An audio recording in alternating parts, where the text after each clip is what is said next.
de cette manière, et à un certain moment il vous appelle à aller en fait à aller faire aussi autre chose. Moi je crois que j'ai reçu, évidemment comme je le dis, le don, et j'ai reçu l'appel en fait, et déjà au travers de la musique j'évangélise. Alors, dans mon église, mon pasteur veut m'utiliser, il pense qu'il veut m'utiliser, il peut en fait mettre en valeur aussi d'autres dons que lui, il a trouvé en moi, qu'il a vu en moi en tant que mon coach, en tant que mon pasteur. Les dons d'évangéliste. Non, c'est pas, en fait, la parole, en fait.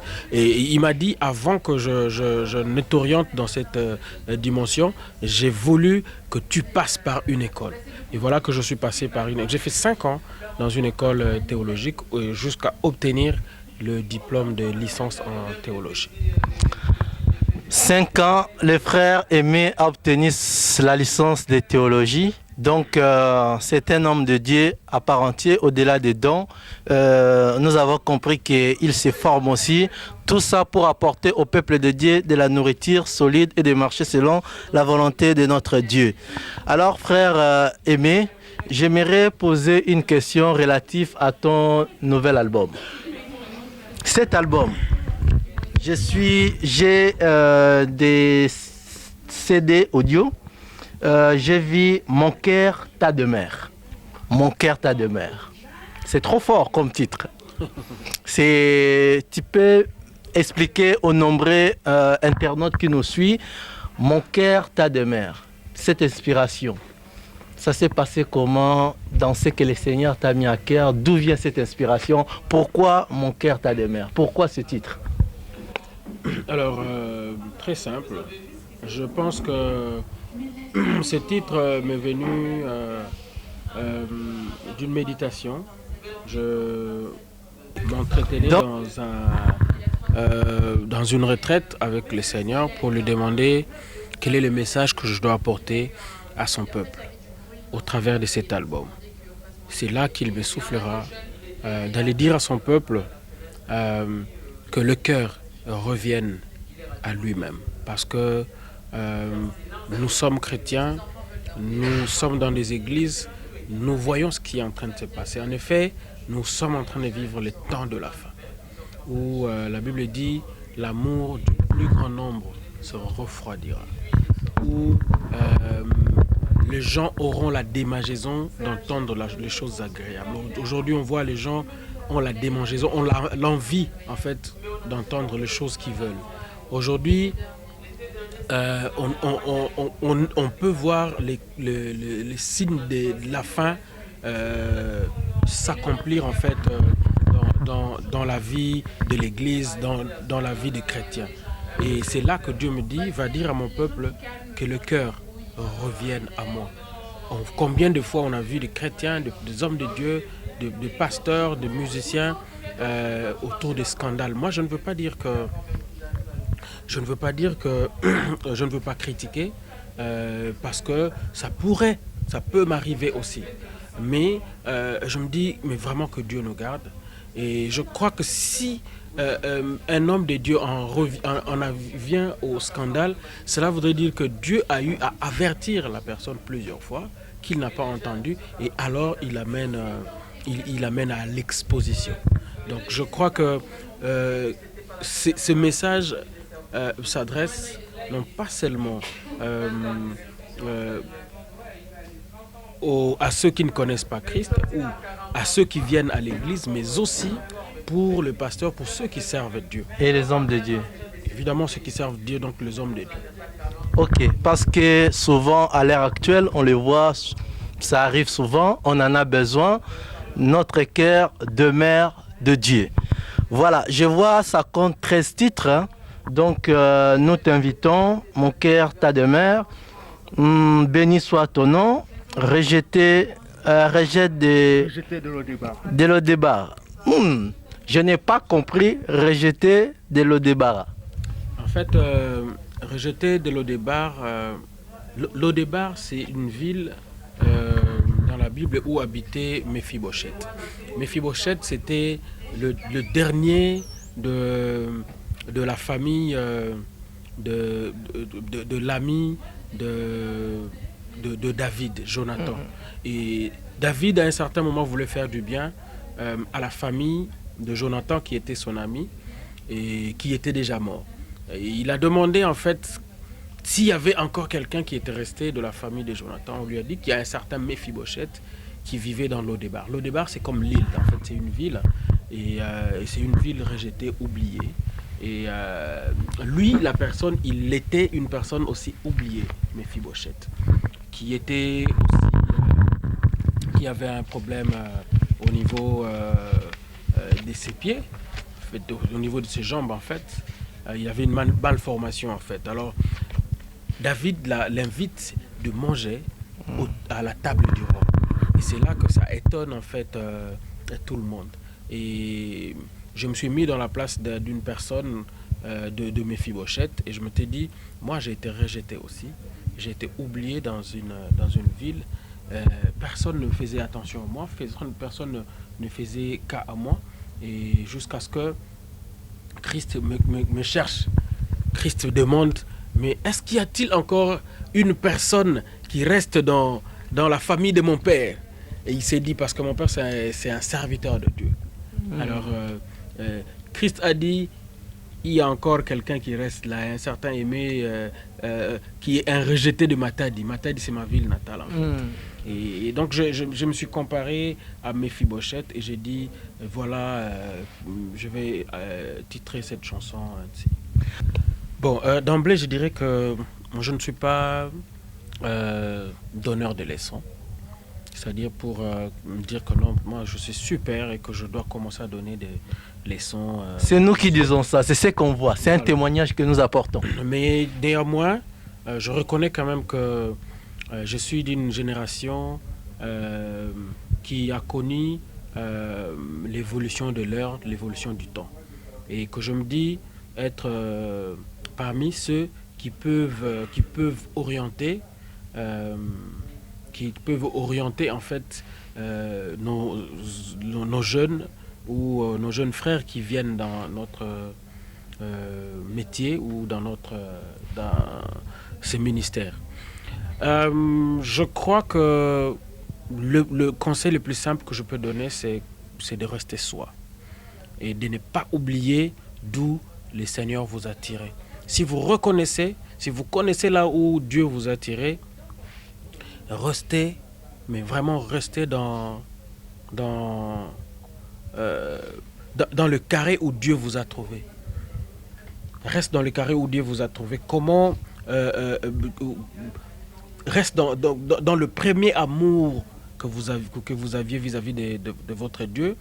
Et c'est là que vous comprendrez la valeur de l'autre, en fait. Parce que à cette époque, personne ne vous connaissait. Vous étiez comme tout le monde. Personne ne faisait cas à vous. Et moi, chaque fois quand je monte, quand j'ai du succès, je me rappelle de cette époque-là. J'ai dit, mais personne ne me connaissait. Mais pourquoi je dois m'enorgueillir aujourd'hui? C'est pas parce que Dieu me fait grâce que je dois m'enorgueillir aujourd'hui. Parce que l'autre que je suis en train de regarder aujourd'hui, je ne sais pas qui il sera demain. Et donc, j'ai intérêt à garder vraiment de bonnes relations avec l'autre, parce que je ne sais pas qui est-ce qu'il pourra être demain, parce que moi-même je sais d'où je viens et ce que Dieu a fait pour moi. Je respecte l'autre parce que je ne connais pas ce que Dieu est capable de faire pour lui.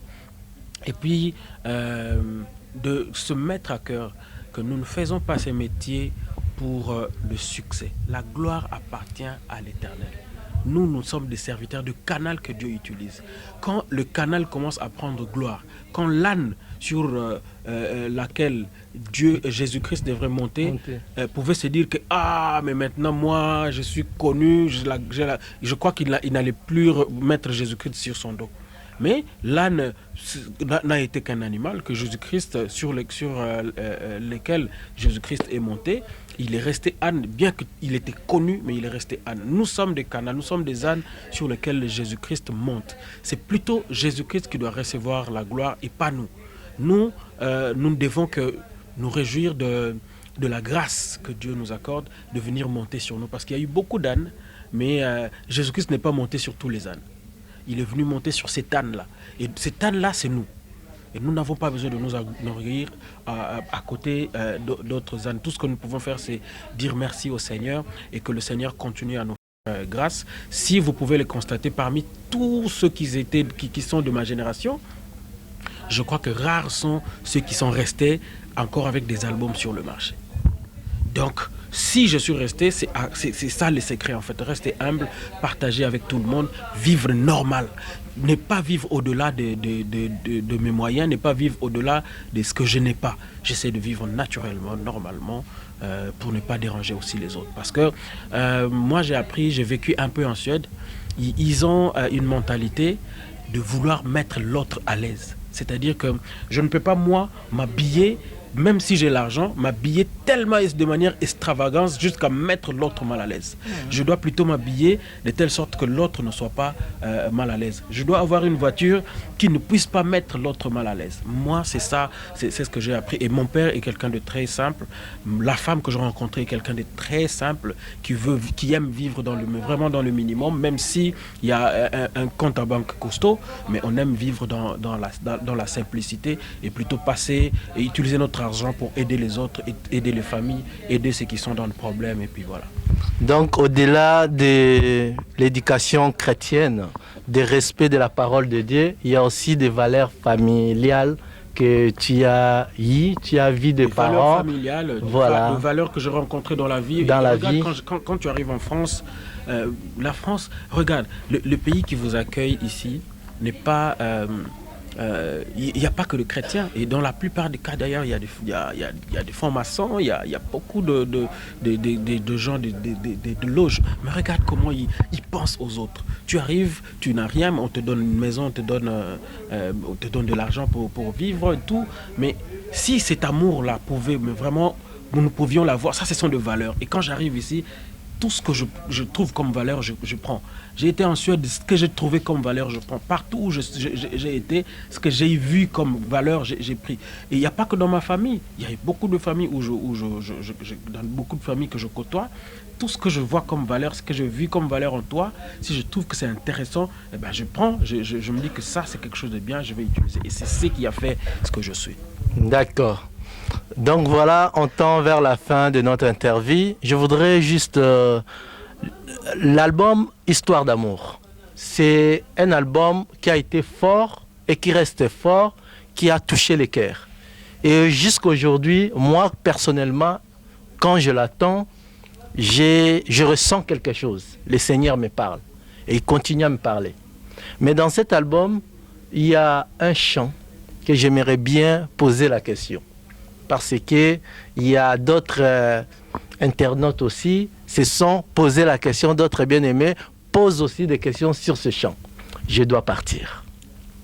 C'est bien dans cet album, Histoire d'amour. Je dois partir, c'est dans l'album je dois partir. En fait, c'est tout un album. C'est le tout premier album pratiquement qui est sorti et qui m'a projeté.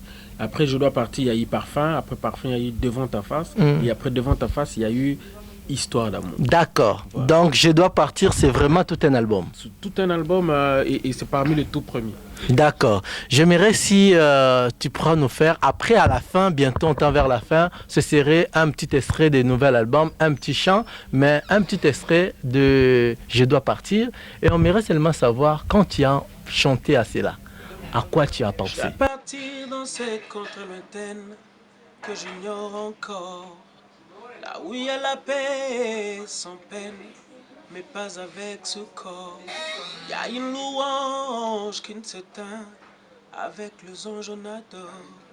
Et ces jours-là, nous serons dans la joie, dans la gloire éternelle, à Jérusalem nouvelle. Je dois partir sans vous prévenir, pour vous faire moins mal. Je dois partir pour ne plus revenir, ça vous fera très mal. Je dois partir et je pars. Et ce jour-là, nous serons dans la joie, dans la gloire éternelle, à Jérusalem nouvelle. Frère, mais si je t'arrête pas, je vais me mettre à pleurer. Je voudrais savoir, qu'est-ce qui t'a inspiré à composer un chant tel que cela? C'était quoi l'inspiration? Écoutez, l'inspiration, déjà, c'est Dieu qui donne, mais Dieu nous inspire au travers des circonstances que nous vivons. Alors, il s'avère qu'à un certain moment dans ma famille, il y avait mon frère l'avant-dernier qui était malade et qui a souffert pendant très longtemps. Et à un certain moment, il commençait à nous dire que non, mais il va bien falloir que je parte parce que j'ai trop souffert depuis que je suis né, j'ai toujours été malade et tout. Il faut que je retourne. Il disait des mots et que moi je prenais et que j'essayais d'écrire pendant que j'étais dans une retraite, que j'essayais d'écrire, que j'ai organisé, en fait, que j'ai ordonné, que j'étais en train d'écrire, non pas seulement pour lui, ni pour moi, mais pour tous ceux qui pourront d'une manière ou d'une autre vivre une histoire comme ça dans la famille et d'une manière ou d'une autre aussi préparer les gens. Dire aux gens que nous ne sommes pas éternels sur terre, nous ne resterons pas éternel sur la terre. Il va bien falloir qu'un jour nous puissions tourner des pages, nous puissions retourner vers là où il y a celui qui nous a envoyés sur terre. Et donc c'est une façon de dire que nous avons besoin de nous préparer, d'être prêts à tout moment, parce que pour ce qui est de la mort, personne ne connaît l'heure. Chers internautes, avant de se quitter avec les frères aimés, il va nous faire un morceau de son nouvel album qui s'intitule Mon cœur tas de mer. J'aimerais vous dire à vous tous qui écoutez Patrick et Longa Concept, donc pour vos réalisations de DVD, mariage, séminaire, les églises pour des captures, des vidéos, séminaires, conférences, pour tout cela, n'hésitez pas, c'est le seul numéro qui s'affiche en dessous de votre écran, donc n'hésitez pas d'appeler, il y a un travail de montage, tout cela, nous vous réservons des prix vraiment très abordables, très essentiels. Merci, n'hésitez pas d'appeler et puis voilà, vous ne serez pas déçus du travail. Donc je